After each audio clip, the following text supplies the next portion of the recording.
Hello everybody, and welcome to my Ahri guide to the mid lane. A little bit of my experience with her is I am a mage main in the mid and support roles. She is a important part of my champion pool. She is extremely fun to play. She's the only assassin that I ever really take into the mid lane, as I usually like the control mage matchups, but Ahri can be a really fun change of pace. She's a super flexible assassin with a high amount of mobility with the 3 dashes in her ult, and she is just an absolute blast to play. So I had a lot of fun making this guide, and I hope you guys enjoy it as well. Now, a few things before we dive right into it. I wanted to get out of the way that I am not a Ahri one trick by any means, but I do have over 1,000 games played, maining mostly mages, and I've peaked at Diamond 599 LP. And if you have any suggestions, or if I did kind of explain something incorrectly and you're a high-elo Ahri one trick, I would love or really encourage you to comment below on what I said wrong, or if you have any cool tips or tricks that you could share, it would be great. Alright, and that will wrap up the intro. Alright, and getting into Ahri's kit, let's start off with her passive, Essence Thief. Ahri gains a charge of Essence Thief whenever a spell hits an enemy, max 3 charges per spell. Upon reaching 9 charges, Ahri's next spell heals her whenever it hits an enemy. So this is a great little tool for just keeping up your HP. It gives you a good amount of sustain in laning phase, letting you farm a little bit safer and just being a little bit stronger in those all-ins, being able to heal a little bit of the burst damage. So it is a all-around a decent passive. Alright, and getting into her Q, Orb of Deception. Ahri sends out and pulls back her orb, dealing magic damage on the way out and true damage on the way back. Ahri gains movement speed that decays while her orb is traveling. Now, this is her main damage spell, so it's always what is max first with Ahri, and it is a great tool because it's pretty rare that mages get true damage, so it is very strong. It also does separate the really good Ahris from just the decent Ahris, and being able to position it correctly and move correctly to make sure that both parts of the Q are hitting your enemy. And one note, the patch notes for the next patch coming up, Q might be losing its movement speed, so just be aware of that one. And on to Ahri's W, Foxfire. Ahri releases 3 Foxfires that lock onto and attack nearby enemies. Now I usually max this third after my Q and E, just because it is kind of minimal damage and you have to be pretty close for it to do damage. And it is getting a little bit of a buff on the PTR right now, starting its cooldown right when you press the W, not when it procs. And on to the next ability, what makes Ahri really strong, her charm. Ahri blows a kiss that damages and charms an enemy it encounters, causing them to walk harmlessly towards her. Now this is a great tool in lane, and if you hit this first with your all-in combos, it guarantees both parts of your Q hitting, so this should be the ability that you really need to get down packed. If you're a new Ahri player, it's really important to get used to its missile speed and get used to its range and how to position it. It can be a really devastating tool in team fights. And finally, on to Spirit Rush, her ult. Ahri dashes forward and fires Essence Bolts, damaging 3 nearby enemies, prioritizing champions. Spirit Rush can be cast up to 3 times before going on cooldown. Now this is what makes Ahri a really, really safe lane pick, just because it gives you so much mobility, giving you that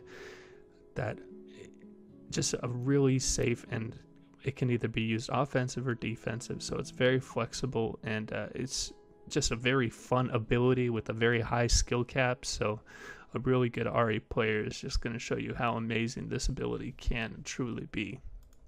Alright, and that will wrap up Ahri's kit.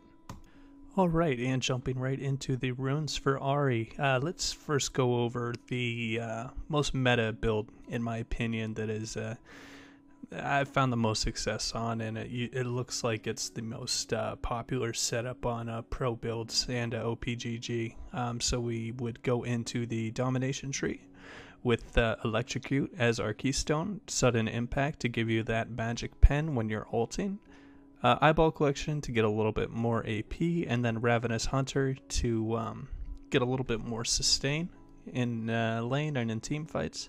And then for your secondary tree, you would take Sorcery with Ultimate Hat. You just have such a great ult that it's really good to get it on a low cooldown. It just enables your picks, it enables your escape. It's just really one of the most important tools in Ahri's kit. And the second one would be Celerity, synergizing with your Q speed up, giving you a little bit more AP and giving you a little bit more mobility just to kind of run people down and get into that perfect range for your charm. Now getting into some less popular setups, some people run Summon Ahri as their keystone. Another alternative to Ultimate Hat, if you're having some struggles with mana in lane, Monophobe Band is decent. Transcendence is okay. You are giving up Celerity though for it, so I don't really like it. But if you really like getting those low cooldown EQ in team fights, it can be a decent choice. Scorch, I think, is a great pickup if you're going primary in Sorcery, just because it gives you a little bit more damage in that early game when Ahri really thrives and is at her best. And now kind of a weird pick that I saw on pro builds. I saw Faker taking Phase Rush. I don't know if that was a mistake, but it seems like it could synergize kind of well with Ahri's kit, but you'd be giving up a lot of extra burst damage with that Electrocute. But it'd be interesting to see him play Ahri again and see if he takes that same setup. Now, another alternative you can do is with the Inspiration Tree. If you're playing against a really high impact ult like Zed or Fizz, it could be worth taking the perfect timing. It did get nerfed, giving it a super long cooldown, but it is an okay pickup if you really struggle against those high impact ults, like you just really have trouble ulting out before Fizz throws his fish on you. This might be a good pickup. And Cosmic Insight would probably be the second best secondary in that lineup, just giving you the max CDR, 45%, a little bit more CDR in your setup. Alright, and that will wrap up the runes for Ahri, as I don't think there's anything worth really going into Resolve for, just because she is a really safe laning phase. She doesn't really need that more defensive ability. She just needs to be strong in the early game and snowball. Alright, and jumping right into the items for Ahri that are very good right now after the AP item changes. The highest win rate 3-item core build right now, according to NAOPGG, is the Luden's Echo with Morellonomicon and Rabadons. Now this is a super offensive, very strong spell pen heavy with the Morellos and the Sorcerer Boots, and a high amount of AP with the Rabadons. Now this is just synergizes so well with Ahri's kit, because what she wants to do is just burst people out early, and the Ludens being the first item, it's exactly what you need. It gives you great wave clear, it gives you enough mana, it gives you a bit of CDR, and it just really further enables her picks. A couple items that are being used in the more defensive tree would be the Archangel Staff. I see some people using that on pro builds. It's, I think, a decent item for Ahri. It does put you in a little bit of a power trough, though, when you are buying tier, when Ahri really wants to be dominating that early game. So maybe if you find yourself in a lane where you're not, it's going to be tough to kill, like maybe, I don't know, a Galio. This could be a good pickup to help a bit with Ahri's scaling. Another good defensive pickup would be the Zonias on Ahri being really good against those high impact ults like Fizz or Zed or Talon or Syndra or Veigar. It can be very good. A couple kind of interesting items that I see some people running on Ahri, if you want to I don't know, kind of has some fun, maybe go out of the meta a little bit. The Spellbinder's Orb is could really enable your picks that much more, especially against squishies, giving you that a bit more movement speed, and actually synergizing with that celerity setup in your runes as well, and giving you a bit more AP on your full combo all-in. Another item that a few people are using, not really too many, but GLP, it further enables your ability to get those picks. You just ult in, throw that GLP out, and then you throw your charm, just giving it a higher chance of landing on the opponent. And if you really like sustain lanes and you want a little bit more burst, I see Shifter does this a lot when he plays, well, not a lot, but he does it sometimes when he plays Ahri. He goes that Gunblade build. That can be pretty fun, gives you the slow burst damage. It synergizes pretty well, but I don't know, I wouldn't consider it a core item if you just want to win games and not kind of have fun.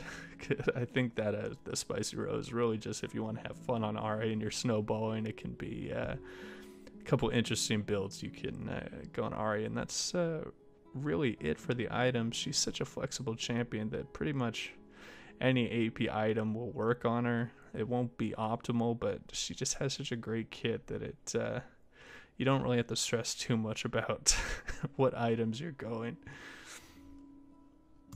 Alright, and heading into a couple of Ahri's matchups and just kind of the champion archetypes you're going to be going up against in the mid lane. First off, and the easiest I found, is the long-range mages such as Xerath, such as Vel'Koz, such as Lux. Now they have a lot of poke that you can usually deal with by your great mobility, dodging it out, or with your passive with sustain. They're very squishy, so they're very susceptible to your all-ins, and their high-impact stuns are slow moving, such as the Lux Q or the Vel'Koz E or the Xerath E, and you can just ult out of the way of those and just kind of dance around while they're throwing spells at you, right? And just they're very susceptible to Ahri's kit. So whenever you see those kind of mages, I really recommend running Ahri into them, as she can these are definitely the easiest lanes to snowball off. Alright, and into some of the mid-range mages like Vladimir, Victor, and Anivia. Now, with the AP item changes, I say Victor is a pretty tough matchup right now. Just is really strong with his trades, and he gets a nice shield when he goes into trade. I'd say Anivia is not the hardest, but she can be a little tough with her zone control. You just have to be careful of her cooldowns and try and abuse when her stun's down, and you can dash over her walls, which is nice, so it's not that rough of a matchup, but just be cognizant that these aren't as easy as the long-range mages. And on to the assassin archetype. Now this is this can be really hit or miss. This is really the definition of skill matchups, in my opinion, where who's gonna do their ult at the right time, right? You're gonna have your ult to get out of theirs and to reposition when they're trying to do it on them. So just get really used to the range of the Fizz Fish, or the cooldown of how long it takes for the Katarina to get her ult up, and just make sure to be saving the charm for when they're really susceptible, like when the cat is ulting, or when the Zed automatically appears right after the death mark, and just charm them right after it. And there shouldn't be that tough a matchup, so I'd say definitely long range matchups are the easiest, then assassins kind of the mid tier, and then there's some really rough mid-range mages, and then there's some kind of easy mid-range mages, but I'd say stay away from the mid-range mage matchups if you are a little bit newer, but definitely take her into the long-range mage matchups. Now, some notable matchups I wanted to go over real quick. Yasuo is actually a little bit tough right now for Ahri, being a 48.57 win rate against Yasuo, and usually people who play Yasuo, they have a lower win rate, just kind of overall, just because there's a lot of people that don't play him as a one trick, and it's a really high skill cap champion with a high skill floor. So there's a really high cost of just picking up the champion. So for him to have a above 50% win rate against someone is a sign that it can be a tough matchup when you're playing against a good Yasuo. And another kind of a rough matchup that you really have to abuse early and quickly is Veigar, because he can just rush that Abyssal Mask and be very tanky and hard to kill with your kit, getting magic resist and that health to stop your true damage from being extremely effective against his magic resist stacking. So I wouldn't say it's the toughest in lane, but you get outskilled really hard, and it can be a pretty tough matchup. I wouldn't recommend taking Ahri into Veigar. It just kind of feels bad. Some notable matchups would be, for the winning side, would be against Kai'Sa. Is a very one-sided at the moment. I think there's 300 games played right now between the two mid lane, and Ahri just abuses the shit out of mid lane Kai'Sa with a 64.36 win rate against her. So if you ever see Kai'Sa running the mid lane, which is it's kind of rare, but definitely take Ahri into it and just kind of smash and collect your free LP. Another notable matchup I wanted to talk about real quick is Vel'Koz. Now, it is very easy for Ahri to counter Vel'Koz. He is stationary when he ults, being a great target for your charm. You can dash away from his only CC, which is the knock-up on his E, and it's a really easy matchup that you can abuse very hard. You just need to be careful of just getting poked out of lane and just smash another lane, as Ahri tends to do. Alright, and that will wrap up the matchups for Ahri. And that will do it for my Ahri guide. I just wanted to thank you guys so much for all the support you've given recently. It's been really cool interacting with all of you guys, and comments and your feedback on the guides that I released. And I definitely do encourage that if you have a couple tips or tricks that you do with Ahri, or a certain rune setup or a certain item setup, please comment below and let me know. I love trying out new builds. I kind of like off-meta stuff. It's really fun to do well and snowball with off-meta builds. It just adds a little bit more icing on the cake when you're stomping out your enemies. And like and subscribe if you enjoyed the content. I'm releasing a couple more guides. I'm releasing a guide for each one of my champions in my champion pool. I think I have about 3 or 4 more, and then I'm going to be doing a more refined look into all of my guides, where I'm going to do a little bit more about trading and lane patterns and roaming and just a bunch of other stuff. I just really go into like the hard stats as well. So I'm going to be doing a more in-depth Ahri guide. This can be a lot more fine strokes as opposed to the very broad strokes that were in this guide. All right, and as always, take it easy.